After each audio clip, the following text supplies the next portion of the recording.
ये जो आलस करते हो ना तुम, ये एक दिन तुम्हें इसी तरह ले डूबेगा जैसा मैं अभी बताने वाला हूँ। ये आज हिंदुस्तान के लाखों जवान लड़के लड़कियों का हर रोज का किस्सा है। दिन शुरू होता है उस समय जब पूरी दुनिया जाग चुकी होती है। बड़े बड़े लोगों ने इतने समय में खूब पैसे भी कमा लिए होते हैं। सूरज अपना आधा काम कर चुका होता है और पढ़ने वाले लोग अपनी आधी पढ़ाई कर चुके होते हैं। उस समय से शुरू होता है इस हारे हुए इंसान का दिन।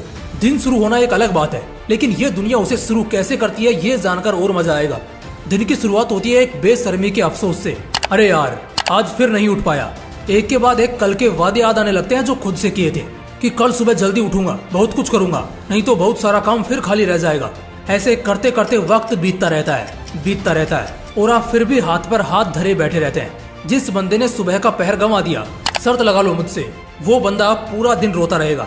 सुबह गधे की तरह नींद काटने के बाद भी दोबारा उसे दोपहर में नींद आएगी और फिर से बैल की तरह सो जाएगा। फिर जागेगा शाम को और बस टाइम पास करके रात का इंतजार करेगा। दिन भर क्या किया, सिर्फ सोता ही तो रहा, तो रात में नींद कहाँ से आएगी। पड़ा रहेगा बिस्तर में, सोचेगा यार कल से तो पक्का उठूंगा, सुबह एकदम 4 बजे सुबह उठूंगा और कल से मैं सुधर जाऊंगा, कसम से यार मैं बदल जाऊंगा। बस इसी सोच के साथ बंदा सोचता है, अरे लेकिन ये सब तो कल सुबह से करना है ना। अभी के लिए बस थोड़ी सी देर के लिए, बस 2 मिनट के लिए इंस्टाग्राम देख लेता हूँ। और फिर एक बार इंस्टाग्राम का उद्घाटन हुआ और एक रील पर नजर पड़ी। फिर धड़ाधड़ कम से कम 5-7 रील से पहले मन नहीं भरेगा और कम से कम 100 रील देखे बगैर आंखें नहीं थकेंगी। लेकिन इसके बाद भी कहाँ सद्बुद्धि आती है हमें। पड़े रहेंगे फिर बिस्तर में और कूदेंगे मजे लेने के लिए दूसरे सोशल मीडिया के सोर्स पर। वो फेसबुक हो सकता है, वेब सीरीज हो सकती है, और इन सब के बाद भी मन नहीं भराना तो आखिर में मास्टरबेशन जैसा ऑप्शन तो बचता ही है। इतना सब करते करते रात भी कब बीत जाती है साला एक पल के लिए भी मालूम नहीं पड़ता। ऐसा लगता है बस 5 मिनट पहले की तो बात थी। फिर अचानक से रात के 2 बजे बुरे बुरे से ख्याल आते हैं दिमाग में, दुख के बादल छाते हैं किस्मत में। एक के बाद एक बहुत सारे दिल दुखाने वाले और फिर शर्मिंदगी वाले सवाल उठते हैं जहन में। यार अगर इस बार कहीं फेल हो गया तो क्या होगा, यार अगर नौकरी नहीं मिली तो क्या होगा, यार मेरे साथ वाले अगर अगले 4-5 साल में मेरे से बहुत आगे निकल गए तो क्या होगा।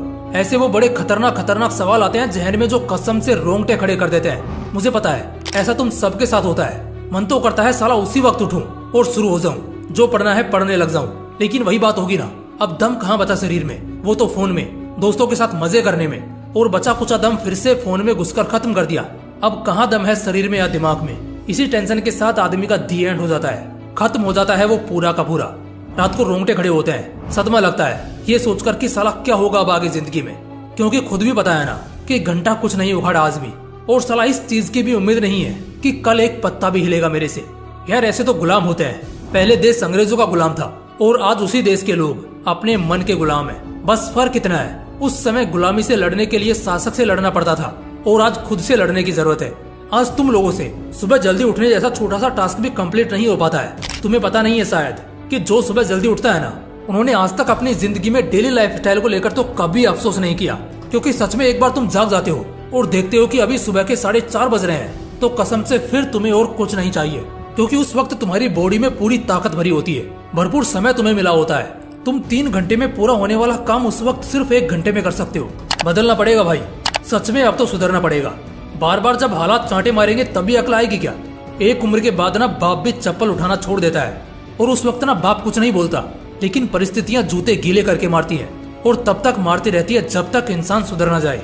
पता है ऐसे में क्या होता है, ऐसे में कुछ भी होने की 2 ही संभावना है। पहला कि या तो वो मार खाता आदमी सुधर जाता है, या फिर इतना वाहियात हो जाता है कि उसे अब उस मार की आदत पड़ चुकी होती है, इसलिए वो पिटता रहता है और हमेशा के लिए इस प्रोसेस को एडेप्ट कर लेता है। दूसरी संभावना है कि सच में हो सकता है वो शख्स सुधर जाए, लेकिन क्या सच में जरूरी है कि एक इंसान को हमेशा बाप की चप्पल या वक्त की ठोकर खाने के बाद ही कुछ समझ आए। यार ऐसे तो लुट जाओगी तुम, कब तक बेइज्जत होगे। अच्छा मैं एक बात बोलता हूँ, कल जब आउटडेटेड और सबसे सड़े हुए पीस की गिनती में तुम रहोगे ना, उस वक्त जब तुम्हें 15,000 की नौकरी के लिए भी दर दर की ठोकरें खानी पड़ेंगी, तब कैसे सुबह उठना अपने आप एक रूटीन बन जाएगा तुम्हारा। तब तो झक मारा के सुबह उठना ही है, चाहे जो हो जाए। नींद गई भाड़ में, सुबह तुम्हें उठना ही पड़ेगा। तो 100 बातों की एक बात, इतना सब होने के बाद भी तुम उसी रास्ते पर आओगे, तो इससे बेहतर है कि अभी वक्त रहते सुधर जाओ, संभल जाओ और अपनी हकीकत को पहचान कर सब कुछ बदल डालो।